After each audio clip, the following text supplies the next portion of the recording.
India उस तरीके से प्रेशराइज नहीं कर सकता कतर को जिस तरीके से उसने कनाडा को किया था। ये इन 8 नेवी ऑफिसर्स के घर जाते हैं और रात में ही पहुंचते हैं और कहते हैं कि कुछ इटली के अंदर एक प्रेजेंटेशन का स्क्रीनशॉट था, वो लीक हो गया था, मेटा मटेरियल यूज होता है, उसकी कॉन्फिडेंशियल इंफॉर्मेशन जो थी वो इंडियन ऑफिसर्स ने इजराइल के साथ शेयर की है। ओमान की गवर्नमेंट जो थी वो अपने सिटीजन को बचा के ले गई थी, लेकिन हम लोग आज की डेट तक फंसे हुए हैं इस चीज में। कोई भी इंडियन को इसमें काम करने के लिए अलाउ नहीं किया गया, लेकिन इस केस की इतनी सीक्रेसी थी कि इससे रिलेटेड नेक्स्ट हियरिंग कब होगी ये डिटेल भी ये लॉ फर्म किसी से शेयर नहीं करती थी। जब नुपुर शर्मा वाला केस हुआ था तो कतर पहला देश था जिसने, जब फीफा के अंदर जाकिर नायक आया था, एक रेस इंडिया और पाकिस्तान की भी रहती है सबमरीन को लेके, दोनों एक दूसरे को, लेकिन ये इंडिया की डिप्लोमेटिक लेवल पे बहुत बड़ी हार थी।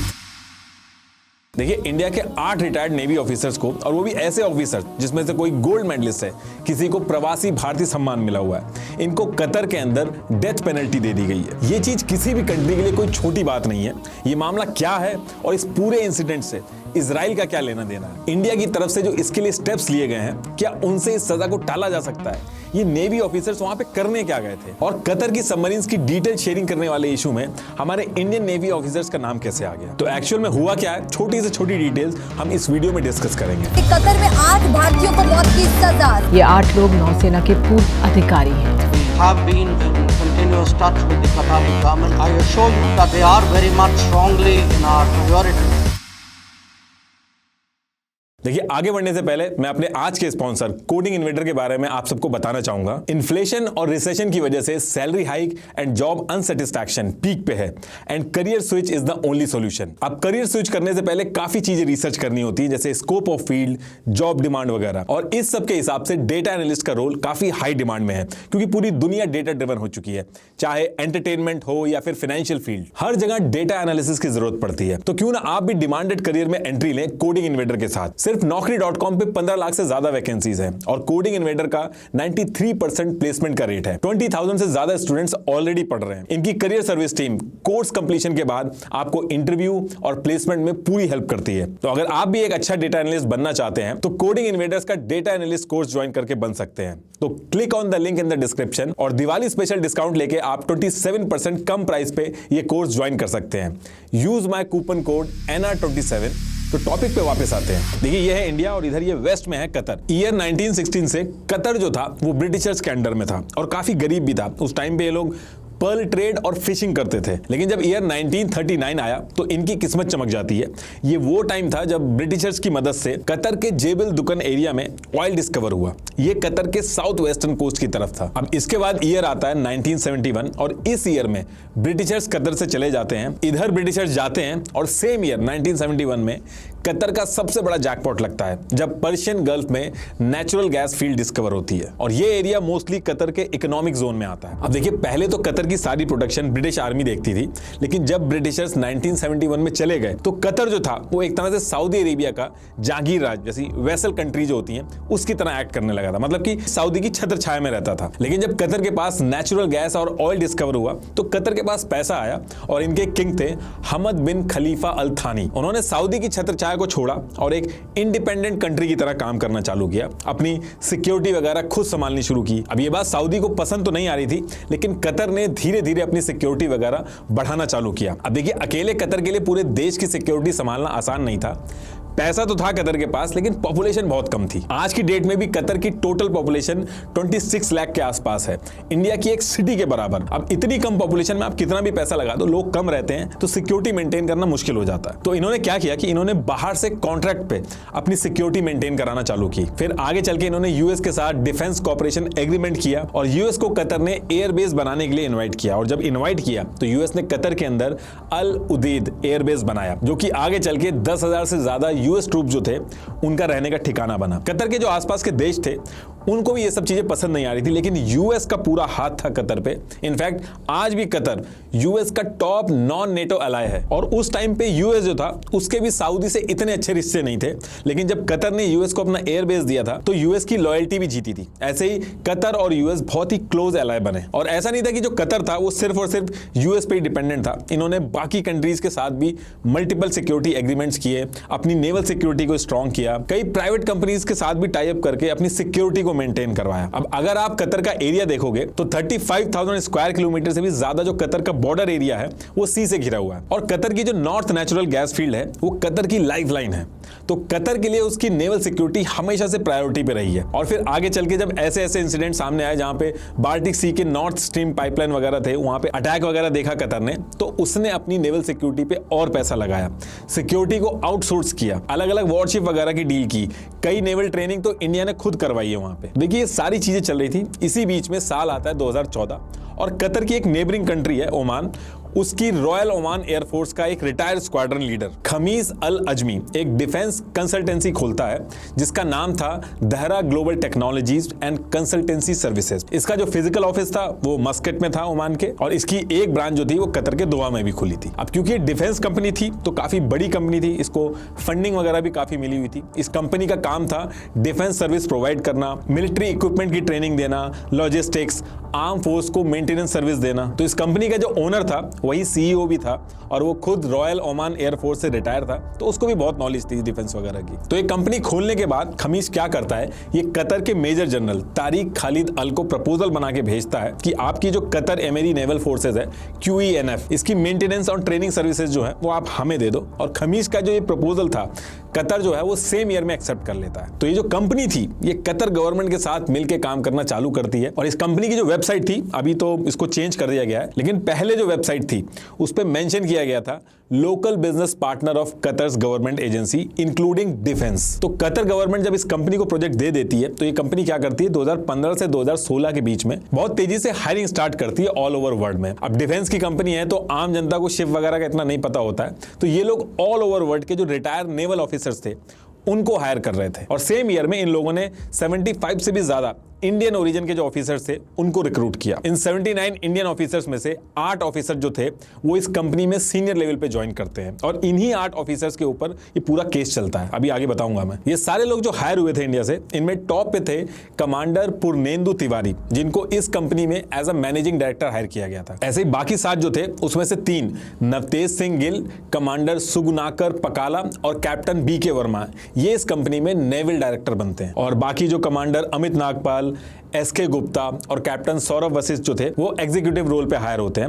रागेश जो थे वो एज अ सेलर हायर होते हैं। तो ये टोटल 8 लोग थे जो सीनियर लेवल पे हायर हुए थे इस कंपनी में। ये लोग हायरिंग होने के बाद काफी अच्छे से काम करते हैं और ये जो इनकी कंपनी थी, इस कंपनी के थ्रू कतर में जाके मेंटेनेंस और सिक्योरिटी कंसल्टेशन ये सारी चीजें करते हैं। इन सबको करीब 4 से 6 साल हो गए थे ये सारी चीजें करते करते कतर के अंदर। अब इसके बाद ईयर आता है 2016 और कतर प्लान करता है अपने जो सबमरीन्स हैं उसको और स्ट्रॉन्ग करने के लिए। अब इटली जो है वो पूरे वर्ल्ड के अंदर अपने नेवल आर्किटेक्चर डिजाइन जो हो गए उसके लिए बहुत ही फेमस है। पूरे यूरोप के अंदर इटली जो है ये submarines, naval ship, naval frigate, इनका बहुत बड़ा प्रोड्यूसर है। और इटली के अंदर ही एक बहुत ही बड़ी और फेमस शिप बिल्डिंग कंपनी है फिनकैंटायरी SPA। इस कंपनी से इनका डिस्कशन स्टार्ट होता है और इस डील में दहरा ग्लोबल टेक्नोलॉजी जो थी वो भी अपने इनपुट्स देती है। अब सारी बात डन होने के बाद ये जो इटली की कंपनी थी फिनकैंटायरी, ये 2016 में MOU साइन करती है कतर के साथ, जिसमें 4 small size worship, 2 patrol vessels और 1 एम्फीबियस वेसल। तो ये डील होती है, इसमें इटली को कतर को ये सारी चीजें देनी होती हैं। तो ये जो डील थी ये कोई इतनी ज्यादा कॉन्ट्रोवर्शियल नहीं थी, बहुत ही नॉर्मल डील थी, सबको इसके बारे में पता था। लेकिन जो मेन कॉन्ट्रोवर्शियल डील थी वो 2020 में होती है, वो अभी आगे बताऊंगा आपको। तो ये सारी डील पे काम चलता रहता है और इसके साथ साथ दहरा ग्लोबल टेक्नोलॉजीज जो थी वो कतार की जो नेवल थी उनके साथ मिलके एज यूजुअल अपना काम करती रहती है। और इसमें इंडियन ऑफिसर जो थे उनका बहुत ही बड़ा रोल रहता है, वो काफी अच्छा काम करते हैं। तो कतर के साथ ये जो कंपनी और इंडियन ऑफिसर जो काम कर रहे थे इसको लेके कतर गवर्नमेंट और इंडिया दोनों बहुत खुश थे। और इसको लेके 2019 में जो कमांडर पुरनेंदु तिवारी जो थे इस कंपनी के जो मैनेजिंग डायरेक्टर थे, उनको इंडिया 2019 में प्रवासी भारतीय सम्मान अवार्ड देता है। ये अवार्ड उनको मिलता है जो इंडिया के बाहर बहुत ही आउटस्टैंडिंग काम कर रहे होते हैं। और ये पहली बार हुआ था ऐसा कि इंडिया के रिटायर्ड आर्मी पर्सन को ये अवार्ड मिला था। हमारे जो प्रेसिडेंट थे उनके हाथों से अवार्ड दिया गया था। यहां तक कि दोहा में जो इंडियन एम्बेसडर थे दीपक मित्तल, वो धारा ग्लोबल की लोकेशन पे भी विजिट करके आए थे। कतर और इंडिया की रिलेशन को अच्छा करने के लिए, उसको आगे बढ़ाने के लिए इस कंपनी काफी तारीफ भी की थी उन्होंने। और इंडियन एम्बेसी की तरफ से ये जो कंपनी थी उसको सर्टिफिकेट ऑफ एप्रिसिएशन भी दिया गया था, जो कि इन्होंने अपनी वेबसाइट पे भी लगा रखा था पहले, अब तो हटा दिया गया। देखिए जो पूरा पर्शियन गल्फ का एरिया है इसमें सिर्फ एक लौता ईरान है जिसके पास स्टेल्थ सबमरीन है, मतलब कि ये जो सबमरीन होती हैं ये पानी के अंदर बिना डिटेक्ट हुए काफी टाइम तक पानी के अंदर रह सकती हैं और भारी अटैक कर सकती हैं, और इस सबमरीन से पूरे एरिया पे नजर भी रखी जा सकती है। और कतर भी इस तरीके की सबमरीन इस एरिया में अपने पास रखना चाहता था, और इसी वजह से 2020 में कतर इटली की कंपनी फिनकैंटियर एसपीए, जिससे 2016 में भी इन्होंने डील की थी, इनसे दोबारा एक सीक्रेट डील करता है। देखिए ये सारी चीजें मैं आपको बता रहा हूं, ये कतर या फिर इंडियन गवर्नमेंट ने डिस्क्लोज नहीं करी है, कोई भी स्टेटमेंट नहीं दिया इस चीज पे उन्होंने, लेकिन मिडिल ईस्ट के अंदर जो लोकल न्यूज़पेपर हैं वो इसके बारे में बैक टू बैक रिपोर्ट छाप रहे हैं, और वो रिपोर्ट इसलिए छाप रहे हैं क्योंकि 17 मई 2021 को इटली के अंदर एक प्रेजेंटेशन का स्क्रीनशॉट था, वो लीक हो गया था, जिसको नेवल न्यूज ने पब्लिश किया था। इसमें यह था कि इटालियन पार्लियामेंट के अंदर 2 सीक्रेट सबमरीन की रिमोट प्रेजेंटेशन दी गई थी, और जब ये प्रेजेंटेशन चल रही थी तो उसमें ये चीज मेंशन की गई थी कि ये जो सबमरीन है ये किसी फॉरेन कंट्री के लिए बनाई जा रही है, और ये उस प्रेजेंटेशन का स्क्रीनशॉट है जो कि लीक हो गया था। और ये चीज नेवल न्यूज ने अपनी रिपोर्ट में भी पब्लिश किया, जिसमें नाम दिया था इन्होंने कि Italy secretive submarine deal with Qatar new intelligence. और यहां से बातें बहुत तेज हो गई थी कि कतर जो है वो स्टेल्थ सबमरीन ले रहा है इटली से। अच्छा, ये जो मैं आपको बता रहा हूं इसके बारे में आप अगर सर्च करोगे तो फिनकैंटिरी जो है कंपनी का नाम जो मैंने बताया, उसके साथ साथ आपको ये भी मिल सकता है केबी करके भी एक नाम मिल सकता है, न्यूज में ये आपको दिखेगा। एक्चुअली फिनकैंटिरी और केबी जो है ये मिलकर काम करती हैं, तो कहीं पे फिनकैंटिरी नाम यूज हुआ है और कहीं पे केबी नाम यूज हुआ है। अच्छा, कतर जो इस इटली की कंपनी के साथ सीक्रेट डील कर रहा था, इसके बारे में धारा ग्लोबल टेक्नोलॉजी जो है उसको और उसके एसोसिएट इंडियन नेवी के जो ऑफिसर्स थे उनको इसके बारे में पता था कि कतर जो है वो इटली की कंपनी के साथ मिलकर एक सीक्रेट डील कर रहा है, जिसमें इटालियन U-212 स्टेल्थ सबमरीन जो है उसका स्मॉल वेरिएंट जो है वो मंगाया जा रहा है कतर के अंदर इटली की कंपनी के थ्रू। अब ये जो डील चल रही थी ये कतर के लिए काफी बिग डील थी, क्योंकि इसके कई सारे रीजन थे। एक तो कतर को ये स्टेल्थ सबमरीन मिलने से इजराइल की जो अरब के ऊपर सुप्रीमेसी है वो कम हो जाती, इसलिए कतर बिल्कुल नहीं चाहता था कि इजराइल को इसके बारे में कुछ पता चले, क्योंकि इजराइल कभी भी इस डील को होने नहीं देगा। दूसरी चीज, एक रेस इंडिया और पाकिस्तान की भी रहती है सबमरीन को लेके, दोनों एक दूसरे को ब्लॉक करते हैं ताकि किसी के पास सबमरीन ना आ जाए, क्योंकि जिसके पास सबमरीन आ जाएगी उसके पास एक अपर हैंड रहेगा। अब देखिए पाकिस्तान क्या करता है कि उसके कतर के साथ अच्छे रिलेशन है, तो कतर के जो सबमरीन्स हैं उनके जो बेनिफिट है वो भी उठाता है, पाकिस्तान उनको यूज करने को दे देती है। उसके बाद ये भी डर है कि ये जो स्टेल्थ टेक्नोलॉजी है जो कतर के पास आएगी, इससे ये भी बहुत ज्यादा चांसेस है कि पाकिस्तान के पास भी ये टेक्नोलॉजी आ सकती है, और अगर कतर ना भी दे तो ये भी पॉसिबिलिटी है कि पाकिस्तान ये जो टेक्नोलॉजी है वो कतर से चोरी भी कर सकता है। तो देखिए इसके बाद अब होता क्या है कि 30 अगस्त 2022 को रात में स्टेट सिक्योरिटी ब्यूरोक्रेट SSB, जो कि कतर की इंटेलिजेंस एजेंसी है, ये इन 8 नेवी ऑफिसर्स के घर जाते हैं और रात में ही पहुंचते हैं और कहते हैं कि कुछ अर्जेंट नेवल एक्सरसाइज करनी है, उसके लिए इन ऑफिसर्स को चलना पड़ेगा। इनमें से एक ऑफिसर ऐसे भी थे जिनको इंडिया वापस जाना था, लेकिन वो इस कॉल की वजह से इनके साथ चले जाते हैं। और जब ये 8 नेवी ऑफिसर्स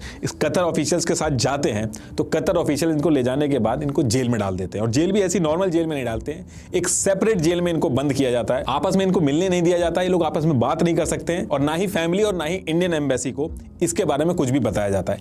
1 महीने तक किसी को पता ही नहीं चलता कि ये लोग जेल में बंद हैं, और 1 महीने बाद पता भी ऐसे चलता है कि पाकिस्तान की एक न्यूज एजेंसी जो है वो इस न्यूज को ब्रेक करती है कि इंडिया के 8 नेवी ऑफिसर्स को जेल में बंद किया गया है स्पाइंग के लिए। अब ये न्यूज ब्रेक होने के बाद घर वाले पहुंचते हैं, ट्राई करते हैं मिलने का, लेकिन उनको मिलने नहीं दिया जाता है। और उसके बाद जो घर वाले हैं वो इंडियन एम्बेसी को इन्फॉर्म करते हैं, और काफी जद्दोजहद के बाद 1 अक्टूबर 2022 को दोहा में जो इंडियन एम्बेसी थी उसके ऑफिसर्स दीपक मित्तल जो थे और उनके साथ साथ डेप्टी हेड ऑफ मिशन ये कतर ऑफिशियल्स के पास जाते हैं। इनको काउंसलर एक्सेस मिल जाता है। काउंसलर एक्सेस का मतलब है कि इंडियन एम्बेसी के जो लोग हैं, जो काउंसलर हैं, वो जब इन 8 नेवी ऑफिसर से मिलते हैं तो उसी को काउंसलर एक्सेस बोला जाता है। जब कुलभूषण यादव वाला केस हुआ था तो उस टाइम भी आपने ये वर्ड बहुत सुना होगा, काउंसलर एक्सेस। अब इस मीटिंग के बाद एक चीज अच्छी होती है कि जो घर वाले रहते हैं उनको वीकली एक बार फोन पे इनसे बात करना अलाउ कर दिया जाता है, लेकिन इसके बाद भी इन पे चार्जेस क्या लगे, इनको जेल में क्यों डाला गया है, ये किसी को भी नहीं बताया जाता। अब इसके 2 दिन बाद 3 अक्टूबर 2022 को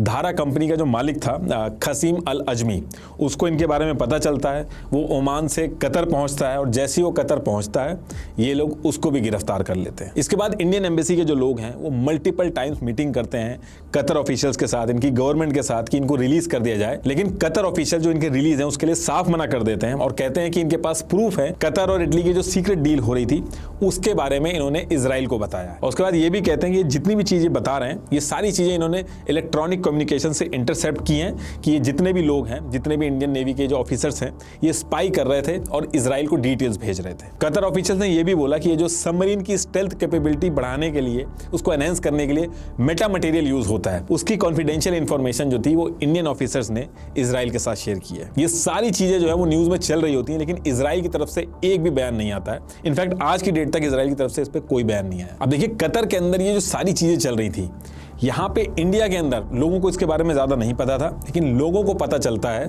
27 अक्टूबर 2022 को, जब कमांडर पूर्णेंदु तिवारी की जो सिस्टर थी डॉक्टर मीतू भार्गवा, ये ट्वीट करती हैं और इंडिया के जितने भी बड़े बड़े मिनिस्टर्स हैं उनको टैग करती हैं और ये सारी चीजें ट्विटर पे डे बाय डे लिखना चालू करती हैं। इनके ट्वीट के बाद जितने भी रिटायर ऑफिसर थे, सर्विंग ऑफिसर थे, वो इनके सपोर्ट में आते हैं और इस पूरे मुद्दे को उठाते हैं और फिर इंडिया के अंदर भी ये बात फैल जाती है और लोग डिमांड करते हैं कि इस पर कुछ ना कुछ एक्शन हो। इनफैक्ट 7 दिसंबर 2022 को कांग्रेस के जो मनीष तिवारी जी थे, इन्होंने ये पार्लियामेंट के अंदर भी ये मुद्दा उठाया। गत 30 अगस्त 2002 से सभापति महोदय, हमारे नौसेना के 8 जो सेवानिवृत्त अधिकारी हैं, उनको कतर में दोहा में सॉलिटरी कंफाइनमेंट में रखा गया। और जब बहुत ज्यादा प्रेशर पड़ता है तो ये कहा जाता है कि इंडिया के वाइस प्रेसिडेंट जब फीफा का इनॉग्रेशन होगा तब नवंबर में जाएंगे और इस बारे में डायरेक्ट वहां के जो ऑफिशियल्स हैं उनसे डायरेक्ट बात करेंगे, लेकिन वो वहां जाते तो हैं लेकिन उनकी बात फेल हो जाती है। अब इसके बाद क्या होता है कि नवंबर फर्स्ट वीक में ओमान क्या करता है, वो धारा कंपनी का जो ओनर पकड़ा गया था उसको रिलीज करा लेता है और यहां से इंडिया में भी फिर से प्रेशर बनने लगता है कि ओमान ने अपने सिटीजन को छुड़वा लिया और हम लोग नहीं रिलीज करवा पाए। अब इधर से इंडिया जो था वो बार बार ट्राई तो कर रहा था, लेकिन उसके सारे एफर्ट्स जो थे वो फेल हो रहे थे। इसके बाद क्रिसमस खत्म होता है, न्यू ईयर आता है, साल 2023 शुरू होता है और 15 मार्च 2023 को इंडियन ऑफिसर्स की जो लास्ट बेल की एप्लीकेशन थी वो भी रिजेक्ट कर दी जाती है और इसके 10 दिन बाद 25 मार्च 2023 को इन नेवी ऑफिसर्स के खिलाफ जो चार्जेस थे वो सबमिट होते हैं। ये चार्जेस सबमिट तो होते हैं, लेकिन किसी को भी ये नहीं बताया जाता है कि चार्जेस क्या हैं। इनफैक्ट इनकी फैमिली तक को नहीं बताया जाता है कि किन चार्जेस की वजह से इनको जेल में डाला गया है। और ये सारी चीजें कोर्ट में सबमिट होने के 4 दिन बाद 29 मार्च 2023 को ट्रायल शुरू होते हैं कतर के कोर्ट ऑफ फर्स्ट इंस्टेंस में। देखिए, जैसे इंडिया के अंदर लोअर कोर्ट होता है, हाई कोर्ट होता है, सुप्रीम कोर्ट होता है, वैसे ही कतर में भी कोर्ट ऑफ फर्स्ट इंस्टेंस, जैसे इंडिया का लोअर कोर्ट होता है उसको बोला जाता है। उसके बाद आता है अपील कोर्ट, जैसे इंडिया में हाई कोर्ट होता है वैसे ये अपील कोर्ट होता है और सबसे ऊपर होता है कोर्ट ऑफ कंसेशन, जैसे इंडिया का सुप्रीम कोर्ट होता है वैसे कतर में कोर्ट ऑफ कंसेशन होता है। तो अभी ये जो पूरा केस है ये कतर के कोर्ट ऑफ फर्स्ट इंस्टेंस में चल रहा है, यानी कि लोअर कोर्ट में चल रहा है। जब ये केस स्टार्ट भी होता है तो कतर की एक लॉ फर्म भी हायर करता है इंडिया, जिसका नाम था ऑफिस ऑफ मजिद अल हजरी। इसका ऑफिस दोहा में ही है। जब इस लॉ फर्म को हायर किया गया था तो जितने भी मीडिया आउटलेट थे वो इनके पीछे चले गए थे, इनके ऑफिस में जाके फोन कर रहे थे, लेकिन इस केस की इतनी सीक्रेसी थी कि इससे रिलेटेड नेक्स्ट हियरिंग कब होगी ये डिटेल भी ये लॉ फर्म किसी से शेयर नहीं करती थी। ये सारी की सारी हियरिंग इतने सीक्रेट तरीके से हो रही थी कि प्रोसिक्यूशन, डिफेंस लॉयर और 2 विटनेस के अलावा कोर्ट के अंदर किसी को भी रहना अलाउड नहीं था। और हियरिंग के टाइम पे भी जो नेवी ऑफिसर थे, इनके जो डॉक्यूमेंट्स थे, उसका एक्सेस डिफेंस अटॉर्नी जो थी उसको तक नहीं दिया गया था। एक इंडियन जर्नलिस्ट था, वो भी बहुत ट्राई कर रहा था अलग अलग ऑफिशियल से जाके रिपोर्ट करने की, पता लगाने की। कतर को जैसे ही पता चलता है उस जर्नलिस्ट को और उसकी वाइफ को राइट अवे कतर से इंडिया भेज दिया जाता है। अब इसके बाद 3 मई 2023 को सेकंड हियरिंग होनी थी, लेकिन उसको पोस्टपोन करके 18 जून को शिफ्ट कर दिया जाता है। अब जो सारी हियरिंग चल रही थी, इंडिया को ऐसा भी लगने लगता है कि जो लॉ फर्म इन्होंने हायर की है वो इनकेपेबल है। तो इंडिया क्या करता है, मजीद अल हजरी, ये जो लॉ फर्म थी जो ये केस लड़ रही थी, इसको हटा के अहमद अली अल हल, एक दूसरी लॉ फर्म, उसको हायर कर लेता है और अब वो केस लड़ रही होती है। जिस दिन सेकंड हियरिंग की डेट आती है, same day Dahra Global Technology and Consultancy Services जो थी उसकी वेबसाइट को बंद कर दिया जाता है। इस कंपनी का भी कुछ पता नहीं चलता है। कुछ दिन बाद दोबारा लाइव होती है, लेकिन इंडिया से रिलेटेड जितने भी सर्टिफिकेट ऑफ एप्रिसिएशन वगैरह मिले थे और वो जो लिखा था कतर लोकल बिजनेस पार्टनर वगैरह, वो सब हटा दिया जाता है। इसके नेक्स्ट डे 75 और इंडियन ऑफिसर्स जो काम कर रहे थे इस धारा कंपनी में, उनके पास न्यूज एजेंसी पहुंचती है तो पता चलता है कि इन सबको कंपनी से निकाल दिया गया है। इनका लास्ट वर्किंग डे 31 मई 2023 था और ये जो कंपनी थी धारा ग्लोबल, इसके एसेट्स यानी कि बिल्डिंग, कॉन्ट्रैक्ट्स, ये सब एक नई कंपनी को ट्रांसफर कर दिए गए थे जिसका नाम था advance services and maintenance, ASM, और इसकी वेबसाइट थी www.advanced SM.com। ये जो नई कंपनी खोली थी, अब इस कंपनी को 2 फ्रांस के जो सिटीजन हैं वो चलाएंगे। इसमें इंडियंस की हायरिंग करने के लिए बिल्कुल मना कर दिया गया। तो जितने भी एम्प्लॉइज में काम कर रहे हैं अभी सारे नॉन इंडियन हैं। मेनली अब जो हायरिंग हुई है वो ब्रिटिशर्स, फ्रेंच और ओमानी नेशनल्स जो हैं सिर्फ उनकी हुई है। कोई भी इंडियन को इसमें काम करने के लिए अलाउ नहीं किया गया। अब इसके बाद अगस्त मंथ जो आता है 2023 में, उसमें कुछ पॉजिटिव चीजें होती हैं। एक तो 8 के 8 जो ऑफिसर थे जो एकदम सेपरेट रहते थे उनको नॉर्मल जेल में शिफ्ट कर दिया गया। ये बात सुनने में बहुत ही नॉर्मल लग रही होगी, लेकिन सॉलिटरी कन्फाइनमेंट बहुत ही पेनफुल होता है ये। तो एक तो ये चीज होती है। दूसरा, जो फैमिली मेंबर्स थे उनको भी मिलने दिया जाता है और वीकली फोन पे बात करने दी जाती है। ये सारी चीजें देख के लग रहा था कि कुछ पॉजिटिव होगा। अब इसके बाद डेट आती है 1 अक्टूबर 2023। इस दिन इंडियन एम्बेसडर 8 नेवी ऑफिसर से पर्सनली मिलते हैं और जो 3 अक्टूबर 2023 को जो हियरिंग होनी थी उससे रिलेटेड डिस्कस करते हैं। लेकिन इसके बाद क्या होता है उसकी डिटेल्स अभी बाहर नहीं है। लेकिन सीधे 26 अक्टूबर 2023 को ये जो 8 के 8 नेवी ऑफिसर्स थे इनको स्पाई के केस में डेथ पेनल्टी सुना दी जाती है। और जब ये डेथ पेनल्टी सुनाई जाती है तो उसके बाद बहुत ही ज्यादा हल्ला होता है इंडिया के अंदर। बैक टू बैक स्टेटमेंट्स वगैरह आते हैं कि वी आर शॉक्ड, लेकिन ये इंडिया की डिप्लोमेटिक लेवल पे बहुत बड़ी हार थी। ओमान की गवर्नमेंट जो थी वो अपने सिटीजन को बचा के ले गई थी, लेकिन हम लोग आज की डेट तक फंसे हुए हैं इस चीज में। आप इनकी फैमिली वालों को देखोगे तो रोज ट्विटर पे गुहार लगाते हैं, टैग करते हैं, लेकिन फॉर अ टाइम बिंग अभी कुछ नहीं हो रहा। इसमें से कई नेवी ऑफिसर्स ऐसे भी हैं जिनकी हेल्थ कंडीशन अच्छी नहीं है, डायबिटीज वगैरह भी है, लेकिन उसके बाद भी कुछ नहीं हो रहा है। इसमें एक चीज ये भी कही जाती है कि ये जो पूरा केस है इसमें कतर और इंडियन गवर्नमेंट को सारी चीजें पता है। ये सारे चार्जेस किस लिए हैं ये पता है, लेकिन फैमिली और बाकी लोगों को नहीं बताए गए। इनफैक्ट अभी recently ministry of external affairs के स्पोक्स पर्सन अरिंदम बगची ने भी ये चीज ऑफिशियली स्टेटमेंट में बोला है कि हमें पता है इन चार्जेस के बारे में। अब देखिए क्वेश्चन ये है कि यहां से ऑप्शन क्या है इंडिया के पास। अब देखिए पहला ऑप्शन तो जो चल रहा है कि कतर के कोर्ट में जाके इसको चैलेंज किया जाए, लोअर कोर्ट में ये फैसला आया, इसको हायर कोर्ट में लेके जाया जाए, फिर सुप्रीम कोर्ट में लेके जाया जाए। दूसरी चीज में ये हो सकती है कि अगर हमारे prime minister Modi ji personal level पे बात करें कतर के अमीर से तो बात बन सकती है, क्योंकि 18 दिसंबर को ये लोग नेशनल डे मनाते हैं और इसमें एमिर जो है वो कई सारे कैदियों को माफी देते हैं। तो ये भी एक पॉसिबिलिटी बन सकती है कि अगर डिप्लोमेटिक लेवल पे प्रेशर बनाया जाए तो 18 दिसंबर को इन सबको माफ कर दिया जाए। तीसरी चीज इसमें यह है कि 2015 में जब कतर के अमीर आए थे इंडिया तो एक डील साइन की थी उन्होंने इंडिया के साथ जो कि प्रिजनर से रिलेटेड थी, और इस एग्रीमेंट में यह साइन हुआ था कि कतर में अगर किसी को सजा सुनाई जाएगी तो वो सजा वो इंडिया में आके भी वो पूरी कर सकता है। और सेम चीज कतर के लिए भी थी। अब ये एग्रीमेंट यहां पे अप्लाई होगा कि नहीं ये डिपेंड करेगा कि इंडिया कितना प्रेशर बनाता है। बाकी इसमें यह भी कहा जा रहा है कि किसी तीसरी कंट्री का मीडिएशन अगर करवाया जाए तो भी सोल्यूशन निकल सकता है। बाकी फाइनल ऑप्शन में यह है कि international court of justice, permanent court of arbitration, यहां भी जाया जा सकता है। लेकिन अल्टीमेटली जो सारी चीजें हैं वो डिपेंड करेगी इंडिया और कतर के रिलेशन पे। कतर की जो टोटल पॉपुलेशन है वो अराउंड 26 लाख है, जिसमें से अराउंड 3 लाख जो है वो कतर के खुद के सिटीजन है।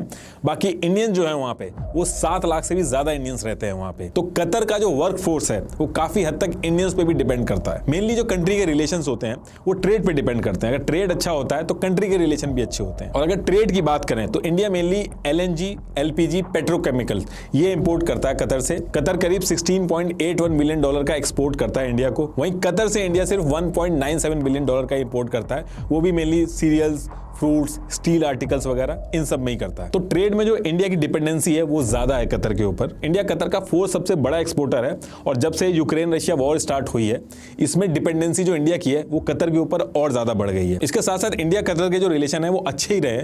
मिलिट्री एक्सरसाइजेस वगैरह जो हैं वो भी इंडिया और कतर साथ में करते हैं।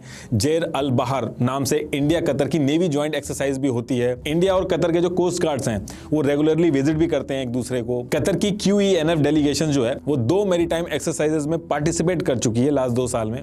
इसके साथ साथ हमारे PM कतर कई बार गए हैं, कतर के अमीर इंडिया कई बार आए हैं। रिसेंटली दोनों कंट्रीज ने यह भी डिसाइड किया था कि 2023 में जब 50 साल हो जाएंगे इंडिया और कतर की रिलेशनशिप को, तो इसको सेलिब्रेट किया जाएगा। इनफैक्ट 2008 में कतर ने $5 बिलियन की इन्वेस्टमेंट की थी इंडिया के अंदर। इसके साथ साथ कतर इंडिया को गैस पे डिस्काउंट भी देता है। वहीं इंडिया भी पीछे नहीं है। 2017 में जब सऊदी और उसके फ्रेंडली देशों ने कतर को चारों तरफ से ब्लॉकेट कर दिया था, सामान आ जा नहीं रहा था, तो इंडिया ने पूरा सपोर्ट किया था। इंडिया ने कतर को एयरलिफ्ट करके जरूरत की चीजें पहुंचाई थी। अब देखिए इंडिया जो है वो कतर से area wise, population wise, navy wise, military wise बड़ा है। इनफैक्ट इंडिया 10 टाइम्स ज्यादा एक्सपेंडिचर करता है हमारी मिलिट्री पे कतर के कंपैरेटिवली। वर्क फोर्स भी जो है वो इंडिया का बहुत बड़ा है, लेकिन कतर जो है वो छोटा देश होने के बाद भी उसकी जियोपॉलिटिकल इंपॉर्टेंस की वजह से इंडिया उस तरीके से प्रेशराइज नहीं कर सकता कतर को जिस तरीके से उसने कनाडा को किया था। इसलिए आप पास्ट में भी देखोगे तो टाइम टू टाइम कतर अपनी बात मनवाता आया है। जब नुपुर शर्मा वाला केस हुआ था तो कतर पहला देश था जिसने पब्लिक अपॉलॉजी की डिमांड की थी। इनफैक्ट कतर इतना गुस्सा हो गया था कि जो हमारे वाइस प्रेसिडेंट थे वेंकैया नायडू जी, उनके साथ लंच फिक्स था कतर के अंदर, लेकिन इस केस की वजह से कतर के जो अमीर थे उन्होंने बहाना बना के इस लंच को कैंसिल कर दिया था और अपनी नाराजगी जताई थी। और फिर आगे चल के आपने देखा ही था कि नुपुर शर्मा को एक्सपेल करना पड़ा था पार्टी से। वहीं इंडिया की बात करें तो इंडिया ने भी अपनी नाराजगी दिखाई थी जब फीफा के अंदर जाकिर नायक आया था, लेकिन कतर ने कहा था कि वो अपनी पर्सनल कैपेसिटी में आया तो उसमें कतर कुछ नहीं कर सकता। वहीं कतर का जो न्यूज आउटलेट है अल जजीरा, वो भी कतर का ही माउथपीस है, वो भी टाइम टू टाइम क्रिटिकल रहा है इंडिया के अगेंस्ट में। लेकिन अभी तक देखा जाए तो इंडिया जो है वो इग्नोर ही करता आया है सारी चीजें। लेकिन इस बार जो बात है वो नॉर्मल बात नहीं है, वो 8 रिटायर्ड नेवी ऑफिसर्स की है। तो इसमें इंडिया क्या करेगा बहुत ही जरूरी है। काफी मिक्स रिलेशन रहे हैं इंडिया कतर के, तो कुछ भी प्रेडिक्ट करना तो बहुत ही मुश्किल है। इंडिया अगर सही से प्रेशर बनाएगा तो बहुत सारी पॉसिबिलिटी है कि ये लोग वापस आ जाएंगे। और फिलहाल हम लोग यही प्रे कर सकते हैं कि जितने भी ऑफिशियल्स हैं नेवी के, ये जल्दी से जल्दी घर वापस आ जाएं। लास्ट में एक बार फिर से आपको बता दूं कि कोडिंग इन्वेडर्स का डेटा एनालिस्ट का कोर्स आप ज्वाइन कर सकते हैं, लिंक मैंने डिस्क्रिप्शन में दे दिया है। Thank you.